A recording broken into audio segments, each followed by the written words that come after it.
From Ballen Studios and Wondery, I'm MrBallen, and this is MrBallen's Medical Mysteries, where every week we will explore a new baffling mystery originating from the one place we all can't escape, our own bodies.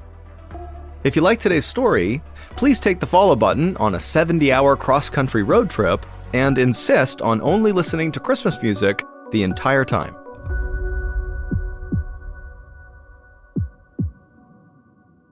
This episode is called The Curse of Veneto. On a spring evening in 1978, a 48-year-old man named Silvano walked through the doors of a grand Italian palazzo. Silvano was in this big, gorgeous house to celebrate someone's birthday, though he wasn't exactly sure whose birthday it was. This wasn't unusual for Silvano. He came from one of the most prominent families in the Veneto region, so his calendar was often packed with all kinds of galas and parties and charity events. And he never passed up an opportunity to slick back his bright red hair and dress in his favorite tuxedo. As Silvano made his way to the bar, he noticed people looking at him and whispering to each other. He tried not to pay any mind to it. Everyone in his family was the subject of gossip and rumors. It was something he'd grown up with his entire life. So Silvano ignored the chatter while he got his drink and then went to join some friends. While they talked, he caught the eye of a beautiful woman across the room, and instead of turning away or whispering to her friends, the woman smiled. Silvano smiled back. He'd always had a lot of success with dating, and he loved the bachelor lifestyle.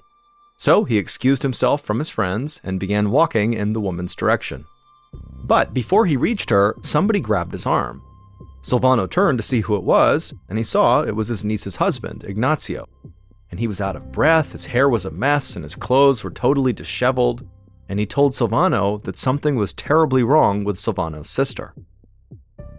Silvano kept a calm expression on his face, but inside he was panicking because he knew exactly what was wrong with his sister. He told Ignazio to bring him to his sister right away, and the two men hurried off out of the party. About half an hour later, Silvano was by his sister's bedside, and she was curled up in her pajamas, totally drenched in sweat. Silvano bent down to ask how she was feeling, and when she turned to look at him, her pupils were so small he could barely see them. She stared in his direction for a moment, and then just shook her head. Tears slowly filled Silvano's eyes. He knew what that look meant. His sister had been struck by the family curse. A few months later, in early 1979, Silvano and the rest of his family stood at his sister's grave for her funeral. His mother gripped his arm, sobbing into his chest, while the priest performed the eulogy. Silvano was stricken with grief as well, but now his eyes were dry. He felt like he'd been mourning his sister ever since that night when he found out she was sick. He just didn't have any more tears to cry. He held tightly onto his mother, doing his best to offer her comfort. He whispered to her that there was nothing anyone could have done. After all, nobody survives the family curse. At this, Silvano's mother snapped her head up, glaring at him with red-rimmed eyes. She hissed at him to never speak of that again. Otherwise, he, Silvano, could be struck by this curse that had just killed his sister and had killed his father, his grandfather, and countless other relatives dating all the way back to the 1700s. Silvano apologized and his mother nodded, and then she nestled her head back into his chest. Silvano spent the rest of the funeral in stoic silence. As his sister's casket was lowered into the ground, Silvano couldn't help picturing what his own funeral would look like when this curse inevitably killed him.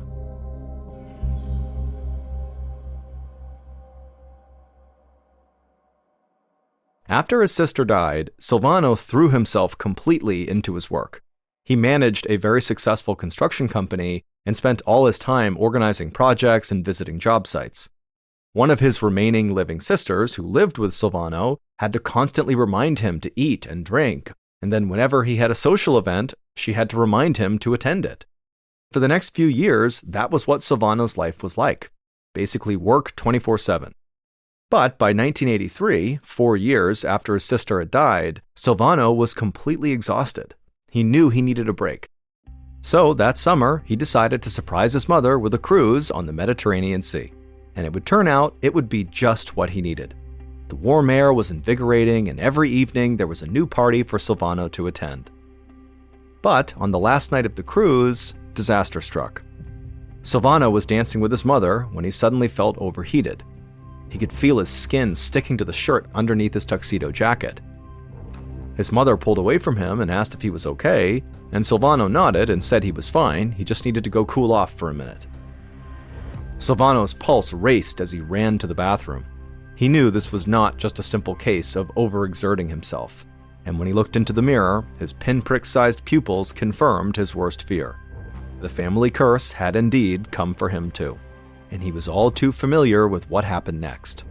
First, he would stop being able to sleep, his mind would begin to deteriorate, and he'd lose his grip on reality, and then shortly after that, he'd be dead. And there was nothing anyone could do about it.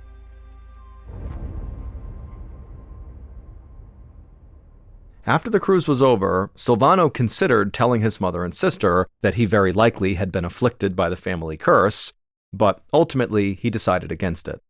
There was nothing they could do to stop this curse from killing him, and so he just didn't want them to worry. But it was very difficult for Silvano to hide his symptoms from his family, especially his sister who lived with him. He kept having to change clothes because he sweated through them so quickly. He rarely made eye contact with her because he didn't want her to see his pupils, and at night when he laid in bed unable to sleep, he was too scared to get out of his bed and do anything because he was worried his sister would hear him walking around. About 6 months after the cruise, Silvano sat at his desk in his home office. He'd been avoiding going to work in person because he didn't want anyone to notice his illness. The clock read 3 p.m., but Silvano had already put in a long day because he had been up working since 4 o'clock that morning. Even though he'd been working for 11 hours straight, Silvano did not feel tired. He just felt hot. He grabbed a piece of paper off his desk and used it to fan himself. Silvano knew the curse was only going to get worse, but there really wasn't anything he could do to stop it. So he figured, why worry about it? He didn't even call a doctor. He'd rather keep trying to live his life than cry over something he couldn't change. Just then, Silvano's sister rounded the corner into his office. He immediately dropped the paper, hoping she had not noticed him fanning himself, and she asked if he was going to take a break to eat. But he told her he was just too busy. She stood there staring at him. He could tell she didn't believe him. Finally, she sighed and left the room. For a second, Silvano thought about getting up and following her down the hall and letting her in on his declining health, but before he could, his phone rang, so he answered it. It was his niece's husband, Ignazio. He asked Silvano if he'd come over for dinner that evening. Silvano didn't have any other plans, so he said sure. Silvano hung up the phone and pushed the stack of papers aside and then stood up. He'd already sweat through all of his clothes, so he'd need to shower and change. He quietly opened his office door and tiptoed to his bedroom, being extra careful not to make any noise, in fear that his sister might come find him and see his drenched clothing. Silvano hated having to sneak through the house, but he didn't know what else to do. He promised himself that he would tell his sister what was going on as soon as he could find the right words. That evening, Silvano arrived at Ignazio and his niece Elisabeta's house with his red hair neatly brushed and a pocket square tucked into his suit. Silvano shook Ignazio's hand and gave Elisabeta a hug. He kept a smile on his face, but as he did, he worried they would see how sweaty he already was. As they led him down the hallway to the kitchen, Silvano caught a glimpse of himself in the mirror, and he looked terrible. He'd done everything he could to clean up, but there was just no hiding the sweat on his brow or the dark circles under his eyes or his tiny, tiny pupils. Silvano looked away from his reflection and took a seat at the table. Ignazio filled 3 glasses with red wine, and Elisabeta brought a large dinner salad to the table. Silvano had barely taken 1 bite before Ignazio made him wish he had not come over at all. Ignazio asked Silvano how he'd been sleeping. Silvano knew exactly what that meant. Either he had not hidden his symptoms well enough, or maybe his sister, who lived with him, maybe she noticed the curse was creeping up on him and told the family. Silvano sipped his wine and admitted he had not been sleeping much. But it was okay. He was using the extra time to get more work done. The only thing that bothered him was that his sex drive had disappeared. He said that to be funny, but Ignazio and Elisabeta did not laugh. Ignazio's expression was grave. He said he'd gotten access to the local parish records, which contained information about the family going back to the 18th century. He discovered that throughout the generations, Silvano's ancestors had frequently died young, and the record said they died from all kinds of strange disorders and diseases. Things like epilepsy, fever, meningitis, dementia, various brain diseases, and schizophrenia. As for the death of Silvano's sister, that had been attributed to familial encephalitis, which is a type of brain disease. But Ignacio said he didn't think any of those things were actually the thing that killed them. He was certain they had all died from the family curse. But of course, family curse would not be an acceptable cause of death. Even in the 1700s, they would not put that down as the thing that killed someone. Ignacio believed the real disease that was wiping out members of this family was some kind of rare genetic condition originating in the brain, one that nobody had ever been able to identify. He begged Silvano to please seek help from a neurologist before it was too late. Silvano leaned back and crossed his arms. He felt betrayed, like this dinner had been a setup just to ambush him. He told Ignacio he didn't want help. He'd seen his sisters poked and prodded by doctors before invariably they still just passed away. Going to a neurologist would only cause more pain and more frustration. But Ignacio would not take no for an answer. He said he knew a neurologist in a nearby town, it'd be a quick visit, and if nothing else, the doctor might be able to prescribe something that could help Silvano sleep even a little bit. Silvano shrugged and then finished his wine in a single gulp, and then he said, "Okay, fine, I'll go, but only if you don't ask me to do anything else after this." A few days later, Silvano sat in the passenger seat of Ignacio's car as they drove on the thin roads of the Veneto region, passing by fields of grazing cattle, intricate Gothic buildings, and canals full of clear water. The view was beautiful, but Silvano was too anxious to enjoy it. He did not believe this neurologist was going to be able to help him, but there was still a part of him deep down that did hope he could be cured. They pulled up to the neurologist's office, parked, and walked inside. While they checked in with the receptionist, Silvano felt like he was being watched by the other patients in the waiting room. As usual, Silvano tried to ignore their curious looks, but now it was harder for him to do. His family's curse and the trail of early deaths left behind was an open secret within this community. He could sense them evaluating him to see if he might be suffering from this curse too. After a few uncomfortable minutes in the waiting area, Silvano and Ignacio were called back to an exam room. A young neurologist came in, and Silvano explained his symptoms: unusual sweating, tiny pupils, low sex drive, and difficulty sleeping. Silvano was on edge as he watched the neurologist think. The doctor said he wasn't sure what to make of the sweating and the size of Silvano's pupils, but the lack of sleep could be a result of anxiety or depression. The neurologist prescribed Silvano a sedative. He said it might not cure him, but it should help him rest. Just like that, Silvano's hope dissolved. He'd known this appointment would be useless. Feeling disappointed, he stood up and thanked the doctor, then he and Ignacio left the office and headed home.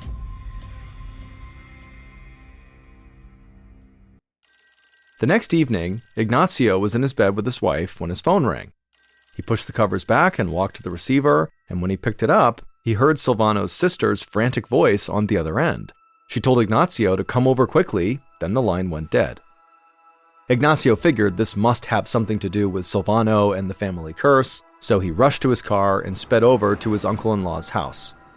When he got there, he flung open the door and raced inside. Silvano's sister was right inside the house in the entryway, and her eyes were wide as she watched her brother, Silvano, who was right across from her at the base of the stairs. Silvano wore black silk pajamas that were totally drenched in sweat, and he was hunched over slightly, moving his arms like he was trying to pick up objects and move them, except his hands were empty. It was like he wasn't even aware of what he was doing or aware of anyone else in the room.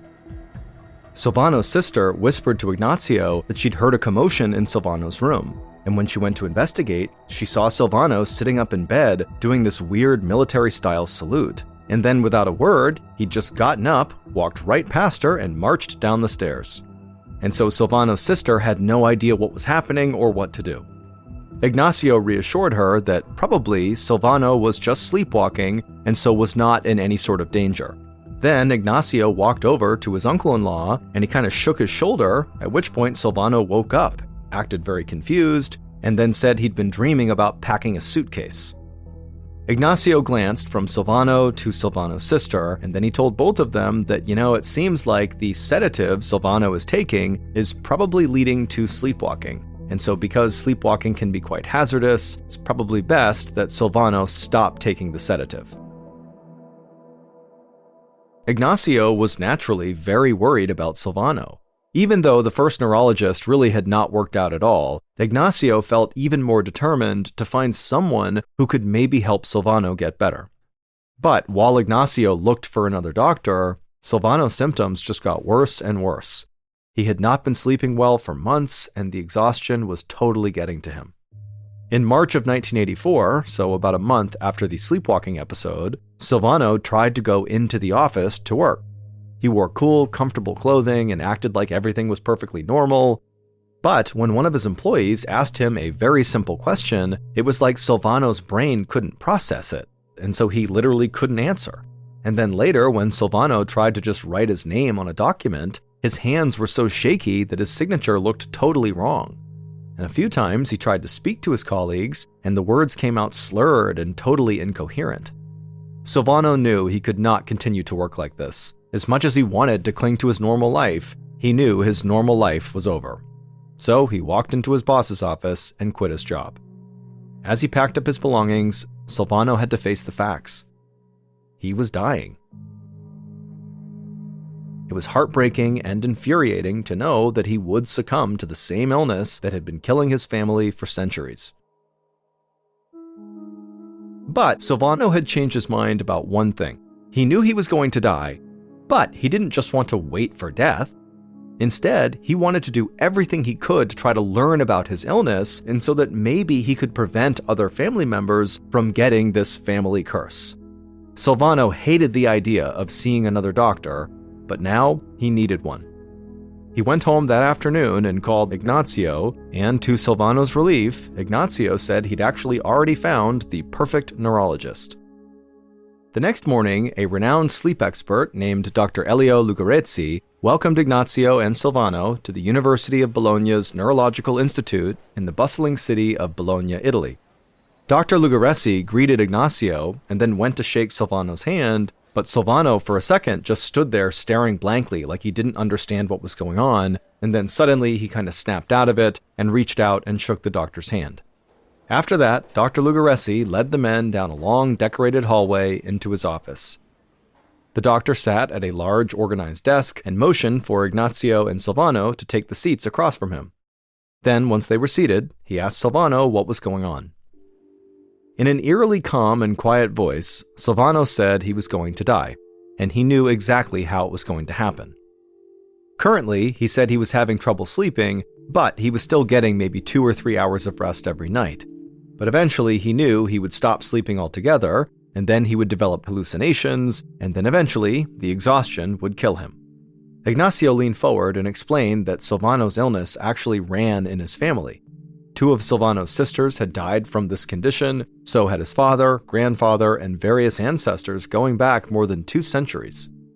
Dr. Lugarezzi eyed Silvano carefully.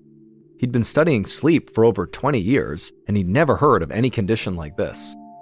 But Dr. Lugarezzi was very confident in his abilities as a sleep specialist, and so he assured Silvano they could find a treatment.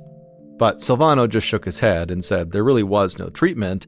However, even though he knew he was doomed, he wanted to try to help his family as best as he could.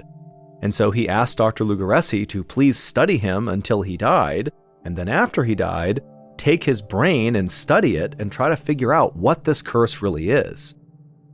Dr. Lugarezzi stared at Silvano and then glanced over at Ignacio, who looked just as desperate as Silvano, and then the neurologist just nodded. He told Silvano to go home, pack up everything he needed to live at the Neurological Institute, and then come back that evening. And then, after Silvano and Ignacio left, Dr. Lugarezzi and his team set up the laboratory observation room where Silvano would live. The room was small and nondescript, and had a bed in one corner and a video camera in the other. The video camera would allow doctors to record Silvano's every move. Hopefully, this would allow them to figure out what Silvano's illness really was, and who knows, maybe they might even be able to cure him. Silvano returned that evening wearing his black silk pajamas and carrying a suitcase that contained clothes and toiletries. As he stared at the building in front of him, he realized this was the place he was almost certainly going to die. Dr. Lugaressi met Silvano at the door and led him back to the observation room where he'd be staying. Silvano sat at the edge of the bed while a team of neurologists hooked him up to all kinds of monitors. A sensor around his arm measured his blood pressure, a thin band on his other arm kept track of his body temperature, a piece of plastic clamped onto his finger counted his pulse. Lastly, Dr. Lugaressi pulled out this sort of tight, stretchy hat and told Silvano to put it on. It looked kind of like a swim cap, except it was covered in small black circular sensors and cords. Silvano pulled it on, and 2 flaps of fabric hung down on either side of his face. As Dr. Lugaressi velcroed the fabric together beneath Silvano's chin, he explained that Silvano was wearing an electrode sensor cap. It was there to track and record electrical signals in Silvano's brain, which would hopefully give Dr. Lugaressi some insight into why he couldn't sleep. Silvano figured he looked absolutely ridiculous, but now was not the time to be concerned with his appearance. He was doing this to help his family. Dr. Lugaressi told Silvano he would be constantly watching him and monitoring his vital signs. Then he turned and left, and Silvano was all alone in his new bedroom.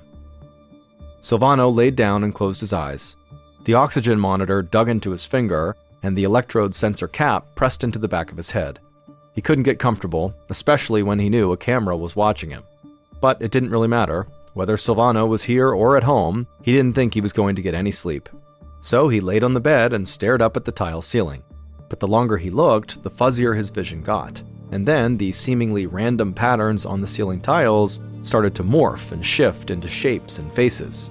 Silvano knew he was hallucinating, which came with the family curse, but he couldn't do anything about it, so he decided he would just enjoy the show. From outside the room, Dr. Lugaressi watched a screen that showed data from Silvano's monitors. On the screen, a series of lines spiked, dipped, and flattened out, depending on the electrical signals in Silvano's brain. Dr. Lugaressi watched the screen, getting more and more confused.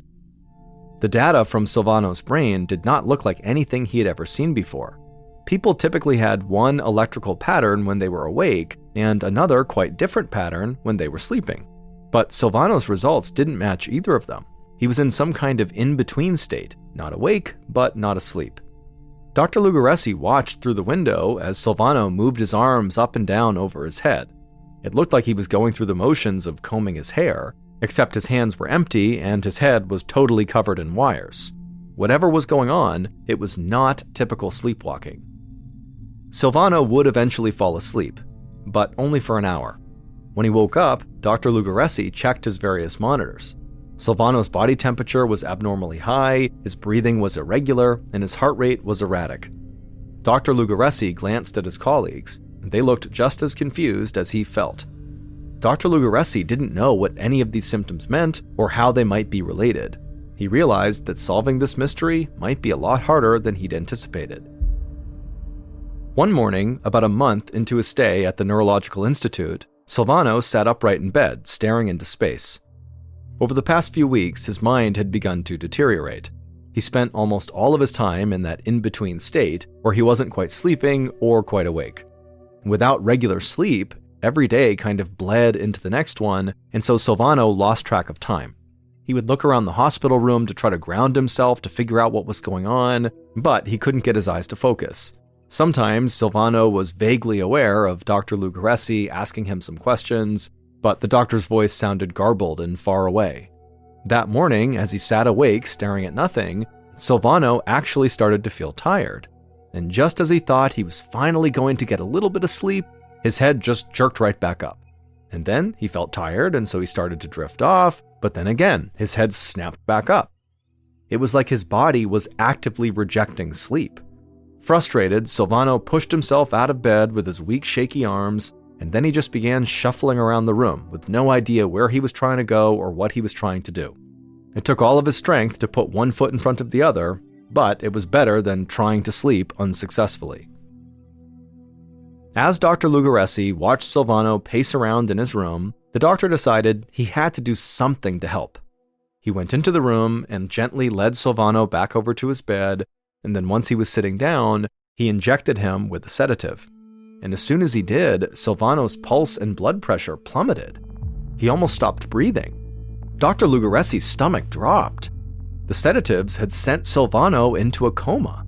Panicked, he administered more medications to undo the effect of the sedative, and these medications did bring Silvano out of the coma and put him back into that kind of trance-like state he was in. Dr. Lugaresi didn't know what to do. Silvano had always told him that there was no cure for this family curse, but Dr. Lugaresi had really wanted to prove him wrong. But now, after a month of monitoring Silvano, the doctor still could not give him a proper diagnosis, let alone help him get better. Dr. Lugaresi was really starting to feel helpless. Another month later, Dr. Lugaresi sat next to Silvano's bedside. Silvano was practically comatose, a totally blank expression on his face, until out of nowhere, he wrapped his arms around his legs and started screaming as loud as he could. To Dr. Lugaresi, it was like all of Silvano's pent-up pain and frustration was now finally just coming out. The worst part was, this seemed to be the last bit of energy left in Silvano. Over the next few weeks, Dr. Lugaresi watched as Silvano became less and less aware of the world around him.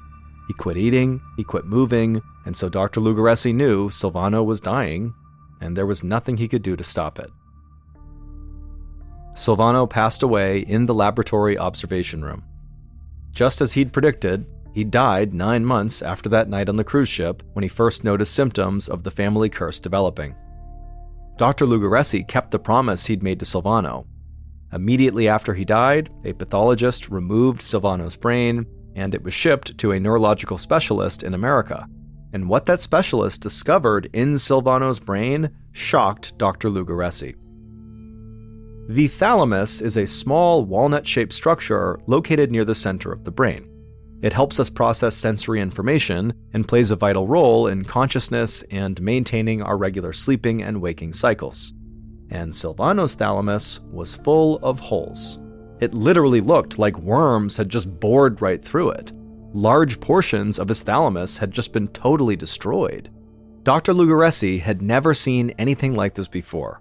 In fact, this was a new disease, and it would be named fatal familial insomnia. In 1986, Dr. Lugaresi published his findings, detailing Silvano's illness and introducing his family's curse to the scientific community. Based on further research with Silvano's relatives, Dr. Lugaresi eventually determined fatal familial insomnia is caused by malfunctioning proteins which attack the thalamus. As the thalamus is destroyed, the brain loses the ability to regulate the body and the mind. This leads to total insomnia, like literally they cannot sleep anymore, which eventually causes death. The chances of the average person developing fatal insomnia are about 1 in a million. But in Silvano's family, where the disease had been passed down genetically through generations, the chances were 1 in 2. In 1986, Silvano and his relatives were the only known people suffering from fatal familial insomnia in the world. In the years since, researchers have found about 50 other families with the same disorder. There are currently no effective treatments for fatal familial insomnia. It's a death sentence. But doctors do still continue to research the disease in hopes of someday finding a cure.